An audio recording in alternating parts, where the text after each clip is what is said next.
sungkan.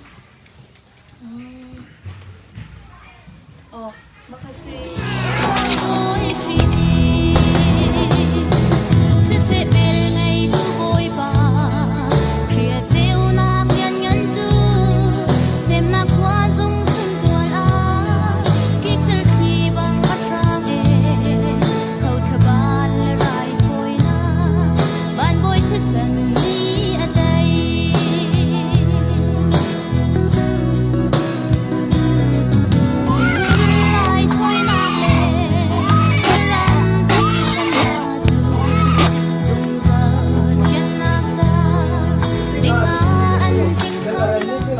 tu na cái tâm đều kan cái xí lệ phần thật kan reason ni kan du mi khi thil khat làm tiếng tiếng ha cái sự du mi xí tu su na so tu nan za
đến đây đừng nghe phải khất nàng lòng street